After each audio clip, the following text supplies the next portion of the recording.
Hello and welcome back to Kaleidoscope, the podcast. My guest today is Elaine Sagar. Am I pronouncing that right? So Sagar? it's Saga. Sagar, beg your pardon. Because I just know you as Elaine. I don't think we've ever exchanged our names before. We've Yeah. never had to. And we, like many of my other guests, have been friends on Facebook, gosh, for quite some time now. Again, I think through Karen, through one of the Karens at any rate, and Susie, we met and became friends on Facebook. And this year, with everything that's going on with me, you have been sending me lots and lots of healing, which I really, really appreciate. And so we've been meeting more this year online with individual healings and so on and so forth. But I don't want to tell your story. And the podcast, as people already know, is all about change and transformation. But my focus is slightly shifting now to more of the spiritual world. So, Elaine, I'm going to ask you the four questions and then I'm going to pass it over to you to tell us your story. And the four questions are: what was life like before the change? What was life like during the change? What was life like after the change? And what does the future hold? Not that any of us have a crystal ball, but as close as you can tell us what you hope the future might hold for you. Yeah, so I've been through a lot of changes. I mean, starting off in 2001, it was my spiritual journey where there were lots of challenges in my life, but I can look back at that time now and pinpoint that date as the start of it.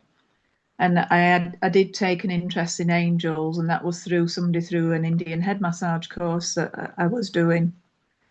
Um, but then I've done lots of other therapy courses. I started going to a spiritual development class in 2010. So I'd received Reiki and things like that. I'd also done some Reiki training myself. Um, but it's more like if I jump forward to about 2017, again, things changed where my career changed. Um, I'd been doing up to 2016. I'd been working in education for quite a while, and I ended up where I was on temporary contracts. And I loved working with children, but something was saying to me I needed to get something more permanent. So I went back to an admin finance job, which was full time. And then challenges started happening in my life regarding other people in my life that was impacting on me, and there were various things going off. So in 2017, um, that was the year where I started doing yoga. I cut out meat out of my diet. I undertook my first, it was level 1 and 2 Angelic Reiki Practitioner training. And like I said, there were other things going off in my life and, other challenges. So when I did the Angelic Reiki, it did have an effect on me, but because I was going through different things at the time, I'd got these certain messages like heaven on earth, and I'm thinking, what does that mean? There were various things happening, and I was like thinking to myself, well, yeah, I'm still, going through these various challenges. I then decided to go part time at work because everything was just mounting up. Um, I just thought, I feel like I'm being tipped over the edge. There was just so much going off in my life. And I just thought, I need a bit of a break. And I wanted to reduce by 1 day a week. And the boss said, you can't do that because lots of people want to do that. Lots of people just want to have a Monday off or a Friday off. So you need to decide whether or not you're going to drop down to 3 days or stay as 5 days. So I went for it and decided to work 3 days a week, which, I wasn't sure if I could financially afford it, but I decided to do that. Um, sort of like fast forwarding from there, I was like, I've always been interested in different therapies, and in 2018, I decided to become a hypnotherapist. So I did the training in hypnotherapy, which is how I met some of my friends. like Karen Taylor and people like that. And at first, I did it for myself and so that I could do it for my friends and family. But then I decided, well, actually, I've put a lot of work into this. I've done loads of other therapies before, and just never actually practiced them and done them on a professional level. So I created my own website at the beginning of 2019. And, I started advertising doing hypnotherapy as well because, I was only working 3 days a week, so I could do that. But then, of course, 2020 came and we had lockdown. So that changed a lot of things as well. It actually was really beneficial to me and probably people like yourself, Valerie, and like other therapists, because what we realised is you can actually work online and it works just as well. So I was doing like hypnotherapy sessions online. I also met lots of other therapists all over the UK, other therapists in Europe. I know people like in New Zealand, South Africa. There's people all over the world that I've been in touch with, and some that I still stay in touch with. So that was quite a blessing. And it also means that I've no need to hire a therapy room. I can do, some of the therapies online. And like you said for yourself, I'm able to send like distance healing to you, but you can still feel it and receive it, even though we're an ocean apart from each other. So yeah, there were lots of changes that way, but then something happened in, I would say, summer 2020. It was probably a little bit before that. I just thought, I'm fed up of hearing the news, everything sent negative. So I switched it off at probably the end of May because I just got fed up of hearing the same message. Everything just sent really negative. I started watching the news and then I started watching TV altogether. And I just listened to like my spiritual things and different therapists like Gabor Mate. Um, I've always been interested in things like to do with mental health, how the brain works. Like before I did hypnotherapy, because hypnotherapy is one of the things that I'd been toying with since about 2009, because I'd got other friends that did it at the time, and I used to ask them about it, and I was like thinking, I'm not sure, but obviously the time wasn't right. So, like I say, it was almost like things just changed from about 2020. I started listening to these podcasts, then got listening to other natural health things, which I've always been interested in. And things just progressed from there. But the other thing that happened, because I was completely on my own at times, so I was working in my admin finance job, from day one of lockdown. We got a laptop to take home. Well, I actually had to drive into the office. I'd got that week off. I had to drive into the office and pick up a laptop. So I'd started working from home, and there were things that were, are having to check about because it's like a complex area that I deal with. And there's always like changes. So I was like having to check with people like online.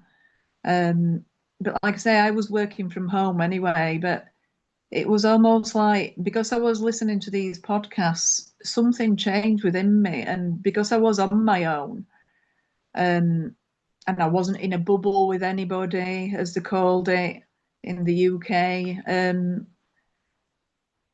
it was almost like I reconnected with God or whatever you want to call it. Because I went through a period of time when my parents died back in 2007. Even though I'm never been religious, but we were brought up as Christians. It was a case of, I used to think, how can there be a God? Because this is just so horrible that's happened. And I really questioned a lot of things. So even though I'd done Reiki, which you connect with God and things like that, it was a case of I did really, and even though underneath it all, I knew that there's always a reason for everything. I didn't want anybody explaining what that reason was at the time because I just felt it was just injustice. So it was almost like I can't explain it. It was as if I were getting messages and being guided to listen to certain things. And it sort of got me more into like natural health things and also looking at community-based things, you know, how people working together in the community. Um, and I've always been a person, like I say, that I don't like anything to do with injustice or anything like that. So I like it when people stand together and support each other. And like I say, I'd been to spiritual development classes from about 2010. Um, and then like with meeting other people online. So like Susie, who we both know, she started like running it was like I think it was Circle of Light to start off with, which, you know, were for like-minded people, people who are spiritual. So I joined that. And then she started doing the Healing Hub. So I got involved in that as well. And that's something that I try to attend all the time. I missed it this week because I was actually at two a community meeting on the Monday night. So I ended up missing it this week. But otherwise, I try to attend each one. And that has really been significant, I think, for my development. I'm just going to have a look through my notes, though, because I'd written various things down where I'm trying to remember how things have happened. But yeah, I mean, like even going back to 2017 with the Angelic Reiki. So when it got to 2020, because we couldn't like meet up in person. I had been toying with the idea: do I want to do level 3 and 4 of Angelic Reiki? And I was sort of thinking to myself, it is something that I want to do, but obviously it's going to be on hold for quite a while. And I'd seen the adverts, like it probably in 2021, but we were still, you know, undergoing lockdown, I think, at the time, even through 2021. So I actually signed up probably at the back end of 2022 to do my master teacher level in 2023 in the spring. And it wasn't that I wanted to teach it, it was more for my personal development because I've always been drawn to the angels. And even though I've done Usui Reiki, this had more of a profound effect on me. So I undertook the Angelic Reiki in 2023 in the April, met, you know, some new people, but I always remember doing one of I think it was either a meditation or one of the attunements. When we reconnected with the earth to finish off, to like ground ourselves, I just got this like overwhelming feeling and I burst out crying. And I was like thinking, what's all that about? And I just felt so connected to the earth. But that's another thing, like since 2020, because, you know, we were told we were only allowed out of the house to do exercise for either half an hour or an hour, whatever it was, on your own. I'd go for a walk. And the really good thing is, like my local area, I've got a canal that's about half a mile away. But I've got local woodland that's literally 3 minutes walk away. But to start off with, I was going on the canal banks. It was a slightly longer walk. So I was really appreciating nature. But then it was probably from about 2 to 3 years ago, I started going through the little wood like more often, which I try to do at least 4 times a week now, whenever I've got the chance. And if the weather's, you know, even if it's cold, I'll go out. But obviously, if it's really raining and what have you, I sometimes don't.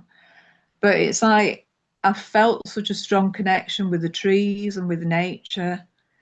And like anybody like who's known me from say 10 years ago probably wouldn't recognize me today, or even say 5 years ago. My own family probably don't even know what I'm like anymore. Because even though we meet up occasionally, you know, they've got their lives to live. And, you know, I've made so many friends now, or therapist friends, that I go and see.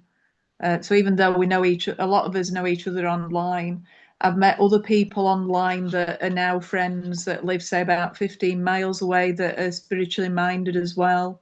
So we meet up. And there's, it's almost like something's been woken up inside me regarding nature and just this really strong, like, connection with, say, like with humanity. Because, I do feel passionately about the way things are going in the world and, how we treat each other and the continuation of planet Earth, because who knows, the way that things have changed over the years, how things are, we're not always using natural things, like even for growing food and things like that. And I think at some point we are going to end up turning back to old methods that we've used from before, because it's like we're finding out these things aren't good for us. And it is about turning back to nature again. And I do think that is a really, strong message that comes through. But something else happened as well last year. I was told, I can't remember if it was at the Healing Hub with Susie, but I remember there were a group of us, about 7 people, and Susie had mentioned various things. And I'd kept getting messages when we'd do a meditation. I got, like, about 18 months ago, I got something like the word stoicism. So I started looking into it. I thought, yeah, and I listened to Carl Jung, podcasts and things like that, videos that people have done. And I've started listening to various things like that, but also looking at things about stoicism.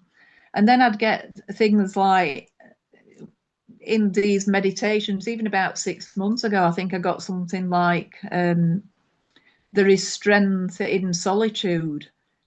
Because, like Susie said, so ask for a message. And I'd be thinking, there is strength in solitude. What's that all about? And I thought, yeah, I understand what they're saying. And that is quite a stoic sort of message as well. So I'm like thinking that obviously somebody's wanting me to look more into that. But then last October, I'd kept getting the message about like stepping into the spotlight and like getting over yourself, stop sort of like holding back. And I'm like thinking, but I don't know what to do because I've always been quite a reserved person. I'm the type of person I like to be the one in the background. I do a lot of work, but I'm not one of these that likes to be in the spotlight. I don't want people like all eyes looking at me. So this is me stepping out of my comfort zone doing this. Which I have done. I'll tell you about something a bit later. But yeah, this thing with Susie, she said, but I've also, she says, so I've got a message from Archangel Michael for the group, and it's about, she says, and you do all realise, don't you, that he comes in with a lot of power, and I'm going, yeah, yeah.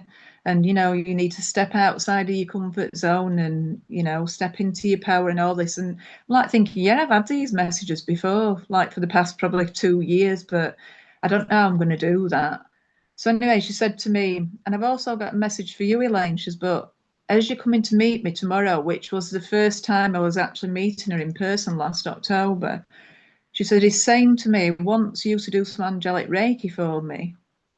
She says, but I've also got a message for you. So I went to see Susie and I was looking in a lovely art studio. I said, anyway, do you want, we were talking about all things spiritual and, just general things. And she said, so do you want this message then from Archangel Michael? So I'm like, well, yeah. So we sat down. She said, so I want you to talk to me as if you're talking to him. She says, because I will channel him. Because Susie does channel Archangel Michael. And she also channels like Goddess Isis and various other goddesses and, ascended masters and things like that. So she said, so he's asking you if you will allow him to work through you when you do your energy healing. So like when you do your angelic Reiki. So I said, well, yeah, because he has always been my go-to archangel. He's the one that I've always looked into in particular since 2001 when I found out he's like the warrior angel, is about strength and courage and wisdom and speaking your truth. And that's another thing about me. I am a truth seeker. Doesn't matter how detailed it is, I just like to know the truth. And I would like to say I am an honest person, that I just like, I wouldn't want to say anything to offend anybody, but I do like to be truthful. So, so I said, yes, but you do understand what this means. You may have personal attacks, you may have, I think she said something like entity attacks, and I'm like, but I'll be protected by him, won't I? And she said, but there may be times that you're not. She says, but are you still willing? So I said, well, yeah. And she, I understood it were going to be some kind of undertaking. So she said, he said that this will be miraculous healing. And she says, do you want to know why he wants to work with you? So we're like, well, yes. She says, well, ask him then. And I'm like thinking, oh gosh. So I'm like talking to Susie as if she's Archangel Michael. Why do you want to work with me? And he said, because we've worked together for millennia, which I sort of, in a way, I've always been, even though I've done hypnotherapy, I've done other therapies, I've always had a thing about healing for some reason, the energy healing. I know it's not me who does it, so I'm not a healer. The person heals themselves. But I know that because it's something that I like helping people, I've sort of known that I'm drawn to it. And I was told when I first did Indian head massage going back to 2001, so it was like a 20 weeks course, the woman kept saying to me when we went round the chakras, like round the aura, she'd say, you've got good healing hands. And I'd be like looking at my hands thinking, what does she mean I've got good healing hands? Well, I didn't realise that when I went round the chakras, because I could feel the tingling, that not everybody else did. And there were other things when I did my spiritual development classes. Even from a child, when I used to go to bed at night, I'd close my eyes and I'd see blue and green. And I thought everybody did. I thought that's just your eyes when they press on the pillow. I didn't realize that I perhaps was seeing some things that not everybody else does, or experiencing certain things. And to be honest, I've always felt a bit different. Because I've always been a bit of a loner. I'm very single-minded. I've got lots of friends, but if I want to do something, I'll do it. I don't just go along with somebody else because they want to do something. If it's not something I want to do, I won't do it. And quite often, like even now, I'll go to concerts on my own. So just think, I can't be bothered waiting about for other people to decide. If there's something I want to do, I just do it. So, like I said, she said that, it were a case that he'd asked to work with me, and I'd said yes. So he wanted me to do angelic Reiki, but instead of just calling in a healing angel, I would call in him.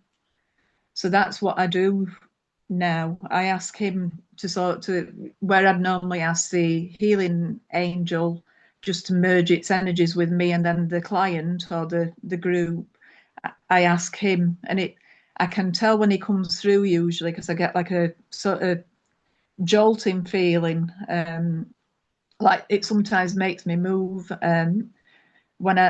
So I've started doing like this group energy healing, and this was just as an experiment to start with because I didn't know if it would work or not.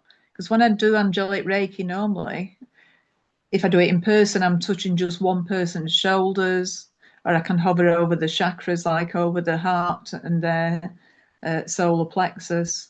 But if I'm doing distance healing, what I'd normally do is visualize that person, or I'd see them online, and I'd send it that way, and just through closing my eyes. But what I've noticed for the past, I would say, over 2 years now, and I think is obviously been working through me without me realizing, Probably about 2.5 years ago, I noticed when I was doing hypnosis, it was like I felt like somebody else was talking through me. So even though I'd got this list of things that I wanted to say, or like notes of things to, like certain words to use to like repeat back to the client, I felt like somebody else was talking, and I was sort of questioning who's saying this, because I don't feel like it's me saying it. And I've got a feeling that it's probably been working through me for quite a while, and I've not realised. I just thought, is it spirit that's coming through me? Um, or who is it that's saying this? But this is sort of what I was going to say, but it was slightly different. Um, but also when I'd done Angelic Reiki about 18 months ago I did it for a couple, and this was before because I've done some energy healing at work as well with Jeanette Wilson, who does spirit surgery. And it was similar to what she was doing, but it was like my head started moving when I'd got my eyes closed, as if I was going visualizing that part of the body where I thought that the healing needed to go. And I'm thinking, I don't know where this is coming from, because this is not what we've been taught in Angelic Reiki. We just stand with our, hands on the shoulders, and you just close your eyes and you tune in, and you're focusing on that person that you're connecting and sending that healing energy through you to them. And it was like my head had moved like in certain directions, and that started happening. And sometimes even when I'm walking through the house, one of my hands will start moving. And I'm like thinking, I don't know what that's all, whether it's some energy that needs to come through, what it is, um, whether it's for me or just to say there's somebody about, like is working through you if you need to think about somebody. Because virtually every day I ask to connect with my higher self, and if I need to do any like energy healing or any work, what I call service work, as in for humanity, whatever, or for animals, to send it through me so it goes to wherever it needs to go to. So I am always, like, in my mind, I'm always ready if I need to help somebody, or to be sending out energy healing, or even if it's to the world, like for world peace and things like that. But yeah, there's been like since then, when I've done what I noticed as well doing Angelic Reiki, is I started getting images in my mind, which I'd then pass on said to the client, does that mean anything to you? And it was almost like I was picking up some kind of psychic connection that gave them validation that something was coming through. So it might be like something to do with somebody's auntie. I might get like I'd be like, I don't know why, but I've got this cup, or this might have been, say, like a ring or a certain crystal, and they'd go, oh yeah, my auntie who passed, my favourite auntie left me that. And I'd say a certain word. I don't know if that means anything. And they'd say, so to me, when I've asked Archangel Michael, am I meant to be giving people these messages as well as you doing the healing? And I said, is it because it gives them some kind of comfort or validation? And he said, yeah. So I've just gone along with it. Because I think if at any time he says you need to stop doing that, if I get that message, I will stop doing that. But the client will usually tell me something that they've seen or felt as well, and I'll say to them, and what does that mean to you? Or sometimes it's just that they've felt a really calm feeling. But this healing can work up to 28 days. So even if you don't feel something straight away, it can be like that you sleep better, or you might have a dream, and then it could be that you may have had some symptoms that suddenly start to get better, and that can continue. Or it could be that you've been feeling anxious and you feel less anxious. But there's so many, different beneficial ways that it can work. But I've just noticed that even recently, something has definitely changed with me, even this year, because I would say that I've always been a highly sensitive person. I'm the one that I will take on like people's feelings, but it's like I feel it for myself. And I'll be thinking, but how is that helping? And I try not to, because there's people in, so like friends and family that might help. And I don't mean like therapy clients, but I'm talking about, people who are close to me. Um, and it's like, because I empathize so much, it's almost like I was taking on their pain and feeling it myself. But I was like thinking, for a particular, family member that I'd been supporting, I was like thinking, but this is not helping me, and it's not helping them either, because if I feel just as bad as they do, how can I help them? So what I've had to learn to sort of step back, because even though we've got to remember that everybody has got their own life path, and believe it or not, we've all chosen it. And I'm thinking, I obviously, before I came down to earth, didn't read the blueprint, because sorry, the small print. I keep saying blue. This is another thing. I keep getting images of the DNA symbol, I keep getting the word blueprint coming up. And this is not just for me, it's for other people as well. But it's usually for people who are really spiritual. But like I say, I obviously didn't read the small print when I said, "Yeah, I'll come to planet Earth, and what do you want me to do?" I obviously didn't read up what I was meant to be doing, because I have been through a lot of things, but I think everything that you go through, I've realised, does make you more resilient. Because if somebody had told me that in 2007, when my parents died 2 months apart, like at 59 and 62, I'd have been like, "You are joking."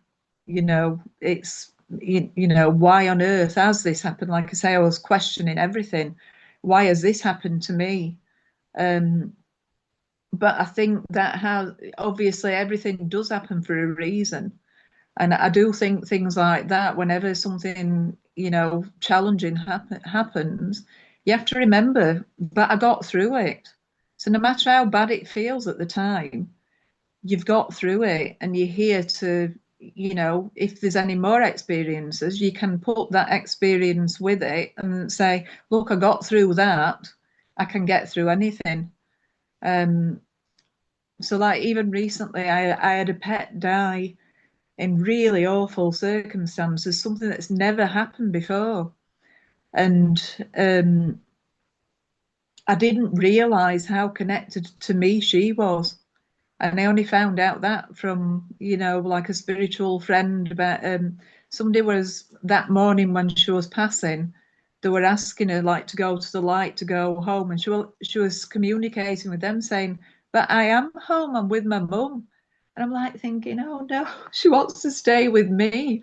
So she'd had all these fits and what have you that had been going on for hours, and I couldn't get her in at the vets. I eventually did get an emergency appointment through, and it still took her a while to pass, even, from being put to sleep. And it turns out that, she had such a strong connection with me. And even though she was quite aloof, I'd say, compared to the other pets that I've ever had. Um, so that was like another thing that I went through. But it's almost like I think I'm being tested with my resilience at the moment. And I just think, well, that's another thing I've got through. Um, but like I say, it's with this, with the energy healing that I've been doing when I've been doing it for groups. I've got like messages for the collective, but then when I've thought of individual people, I've had an individual message for them, and sometimes it's resonated. Sometimes I've picked up on people's symptoms, and they've said, "Yeah, I've been going to see a chiropractor about that, and I've noticed that this part's started to feel a bit better now. So that's good." Or things for the collective. I started getting them in song lyrics and all sorts, like George Michael songs, but up until recently, I'd say probably about the last 3 years, I never particularly liked him. When I was younger, I was probably one of the few girls at the time didn't like Wham, didn't like George Michael. I only liked Paul Weller. That was about it. So if it wasn't Paul Weller, I wasn't interested. There were the odd few other groups, but it was mainly him. So it's only been about, I would say, this last 3 years that I've actually had one of his like CDs in the car. I did buy the first record, well, CD I bought by him was Outside. So that was going back to probably about, I can't remember when that was, if it was late 90s or sometimes in the early noughties. I'm not sure. Whenever it was, though, I didn't buy many more by him, but I just particularly liked his stance about the way that he stood up basically to the media and everybody else, like for being judgmental. I thought, yeah, good for you.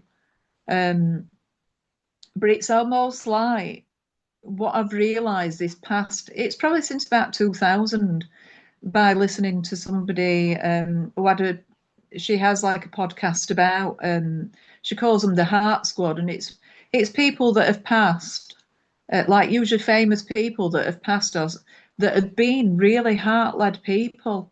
And it took me till probably then to realise what a beautiful soul he actually was. So I can understand why I'm getting lyrics from his songs, because I do feel a strong connection to him. And probably because of the name Michael as well, and Archangel Michael, it's probably like a connection there as well.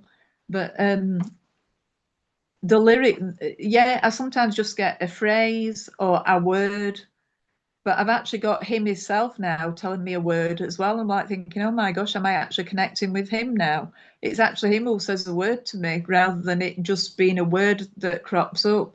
And it usually means something to somebody, like when I say it, and it all sounds really strange and like, out there, but that's just how it comes through to me. And I think what it is, it's so that I understand something about it as well. They have to make, sometimes they have to make things obvious to me, because I've obviously been missing a lot of signs over the years and just thought, oh, it's just me thinking this. It's almost like they're having to make things obvious to me and tell me, you need to pass this message on to somebody. But yeah, that is, it is something that, I want to start doing more angelic Reiki, as in training people in the future. I have like trained a few people up, and the first two people that I trained in angelic Reiki, they couldn't have been like more perfect, if there is such thing for doing angelic Reiki. They were so intuitive, and the messages that they were getting for the cells, for their personal development as well. One of them actually did me a print. She does where, I can't remember what you call it, but it's, what, like you cut out a vinyl and you do like an ink print. And she did this print of an angel. And she said, I just got this image, and last night, after the first night that we'd done the angelic Reiki, and she said, I'll send you a copy when I've done it. So anyway, she sent it me a couple of weeks after. And when I looked at it, she didn't even realise, but I could see the word love across it, like across its chest. And I said to her, I've actually got it across from me now. And I just said to her, did you know that it said love? And she went, what do you mean? I said, just look at that picture. And she went, oh my gosh, yeah. So it's almost it's some kind of like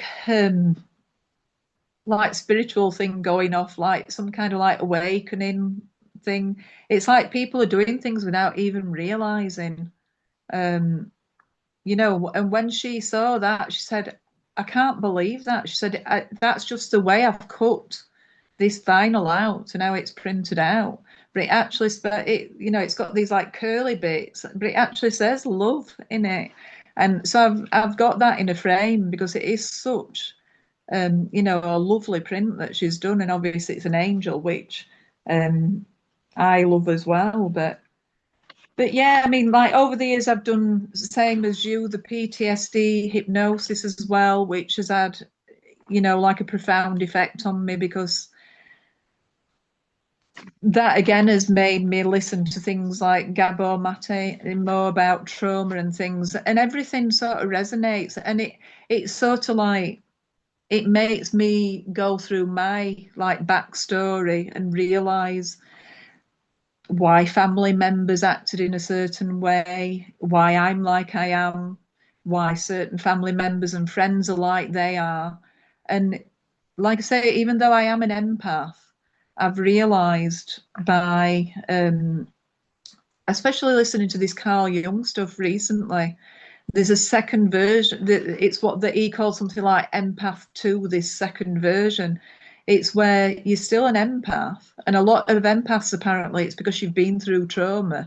So it's sort of like you need to address your trauma, which is why you are then attracted to people who's got this trauma.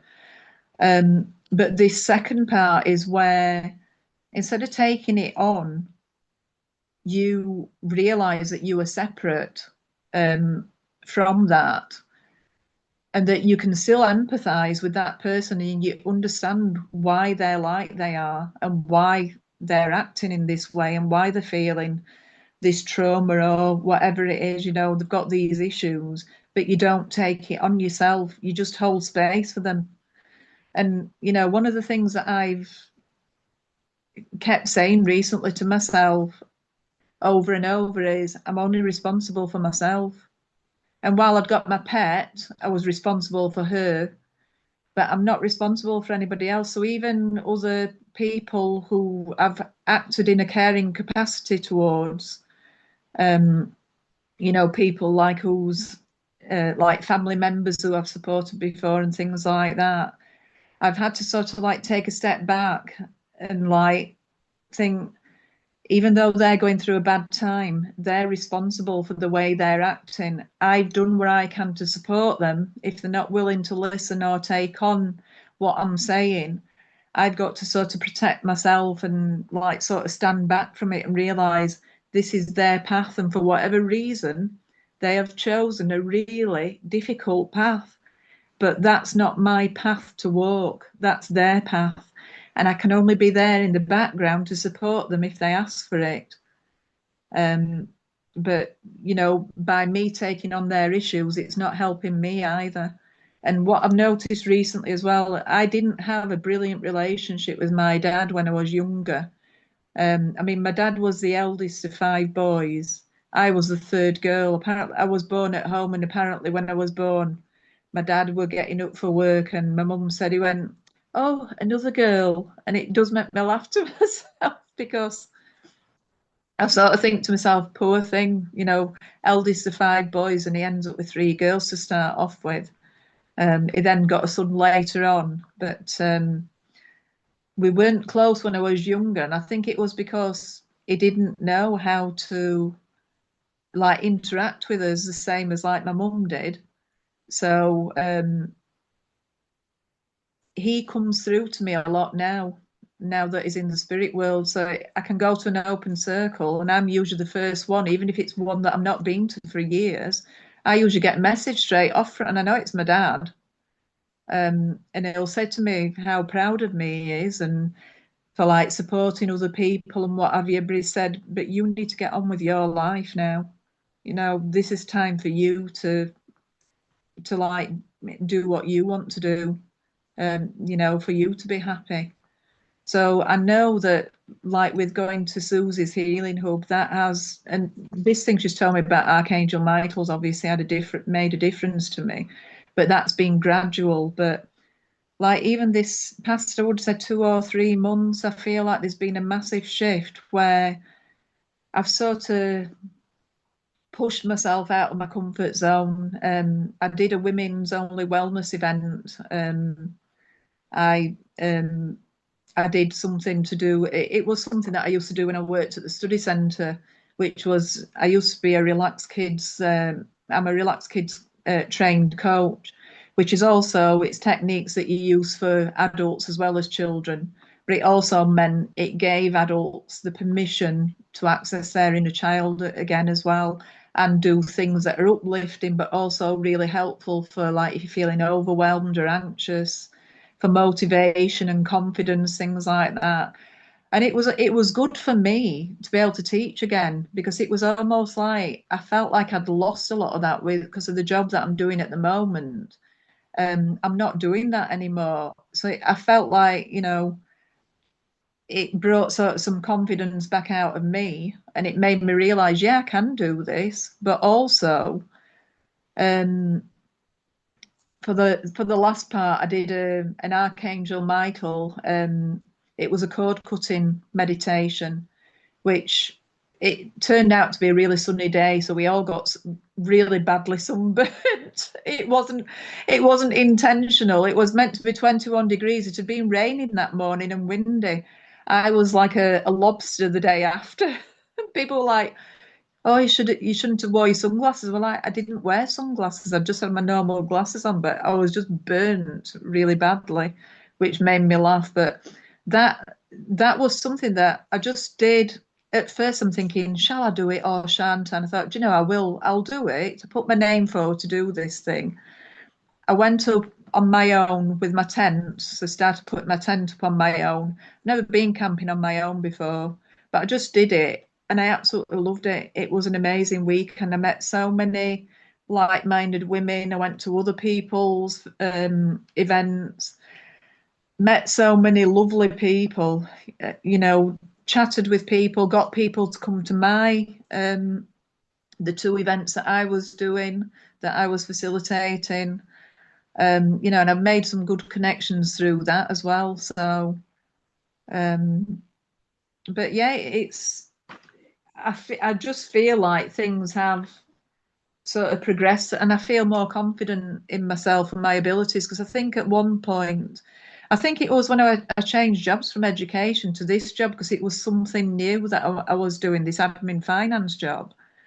Um, I've always felt like, oh, I'll never learn all that. And it's almost like I felt like I've taken a big step back, and it like knocked my confidence in a way. Um, but yeah, this has made me, like I say, so to realize this is what I need to be doing to help people, and I can do it. But yeah, if you want to interject at any time, please do, because I'm aware that I do talk a I lot. I've just unmuted myself because you were said I'm trying to, and you absolutely are helping people on all sorts of levels. I made a couple of notes, not that I want to have huge conversations because we have been going for quite some time, but I think you're right about the awakening, and I think the internet and the accessibility to information, you no longer really have to go to university to get the information that at one stage it was only the universities that held it. So there's an awful lot of information out there around psychology and all that we can access. Not always great, but if you are going to the sources like Carl Jung and Gabor Mate, then it is great stuff.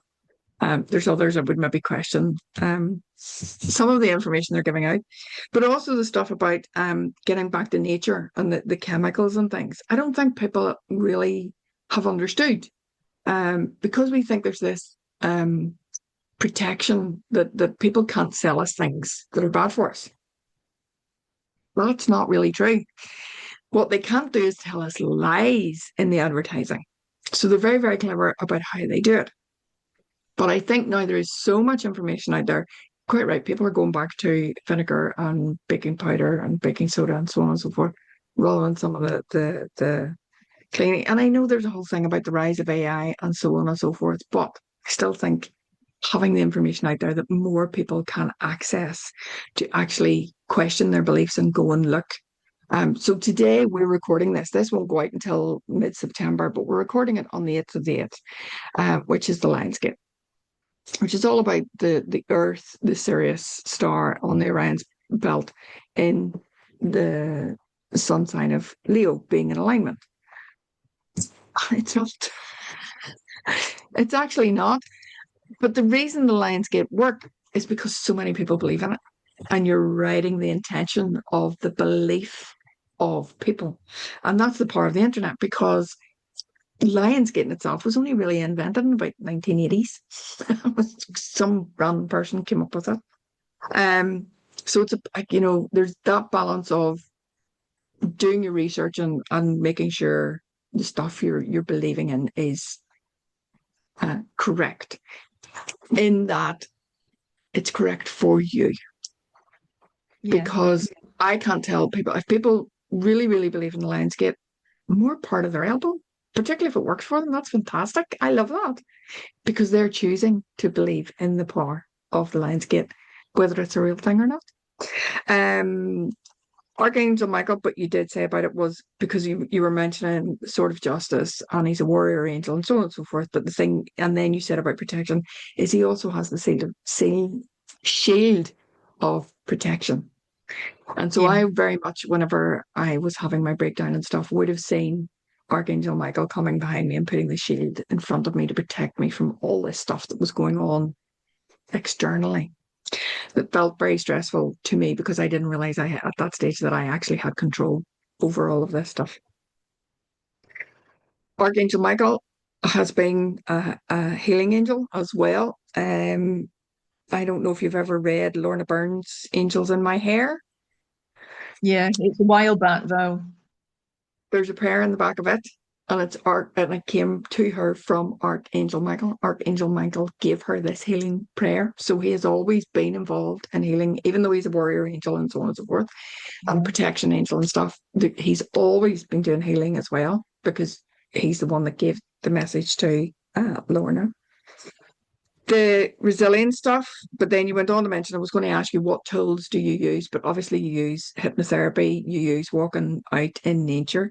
I'd love to know more about that, relaxed kids, but that's maybe another day. We'll come on and we'll talk about other resilience tools and relaxed kids, or maybe I'll find a link to it, put it in the descriptor below. So we're down then to the last three questions, which are your favorite book, your favorite phrase, or what you would tell your younger self. And you can answer one or all three of those, whichever. It's entirely up to you.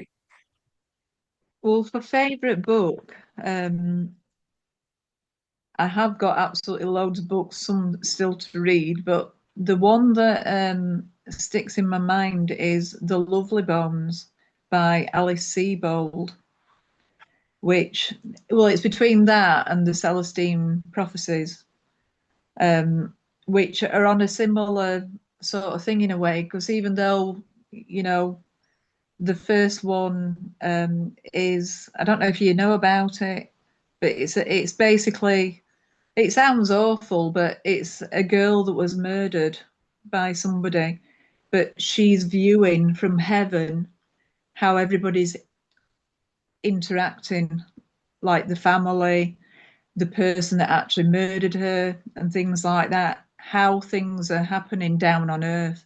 So it's sort of like she's in heaven, so she describes how it is and things like that. And it is really sad. It's quite, profound, obviously, but there was just something about that book. I'm not an avid reader, the reason being I'm one of these I'd rather listen to like the audio stuff, and I don't particularly listen to audio books, but I listen to like podcasts and what have you. And it's almost like I feel too busy. I have to really chill out to read a book, which is why I start reading a chapter, then put it down. Then I've got about another 30 books to read. I've just had a new book about shungite delivered today, and I'm thinking, I'm not sure when I'm going to get a chance to read that, but I will read bits of it. But yeah, I remember, I mean, it was significant as well because it was the year when my mum had been diagnosed with cancer in 2001. And I'd gone on holiday with my two sisters. And my other sister, who was an avid reader, had bought it and she said, "Oh, read this, you'll love it." And I was like, "Oh, I'm not really bothered." She says, "No, you'll really like it. It's sad." She says, "But you'll like it." And I actually read it while I was there in a couple of days, which I was quite surprised. I was like thinking, "Oh, I'll never get through it," but I did. So I really enjoyed that. Very good. And your favorite phrase and what you would tell your younger self, if you want to answer them. So for favourite phrase, can I say a line from a song? And it's not a Of George course. Michael song though, but it's something, it's actually one that Paul Weller wrote when he was in the Style Council. And this is something that I believe is going to happen soon. But it's governments crack and systems fall because unity is powerful. And that comes from walls come tumbling down. Yeah, And I don't think very good. massive change is on the cards over the next 4 or 5 years. Yeah, I would agree. And what does the future hold? What What would I no, say? what would you tell your younger self? Yeah, be authentically you, because that Perfect. is something that I've realised this past, like I say, probably 2 or 3 months now, that you can only be yourself. And I've always held back from like telling people who I really am, or perhaps I've not actually known who I was, because I've always been one of these that thought, oh, I'm not good enough, or I can't do that because, or oh, people are better than me at this and this and this. But actually, I just think nobody's better than anybody. We're all, perfectly imperfect. We're all just doing our best. And what I do from my heart to try to help people. And whether people think that's genuine or not, I just think, well, you don't know the real me then. But everybody's got their own opinions. Yeah, no, absolutely. Absolutely. Um, I kind of think for me, I agree. Nobody's better than anybody else, unless it comes to things like plumbing or electricians and stuff like that. Then I'm going to leave it to the guys who really think better than me. Yeah. I'm not going to try messing around with I've, electrics or got plumbing. to admit, I've had to go at everything like that. It's not always worked out very well. Elaine, thank you so much for your time and your story. And we will put your links below so that if anybody wants to get in contact with you or follow you on Facebook or whatever, those links will be there for them. Thank you so much for your time. I really appreciate it.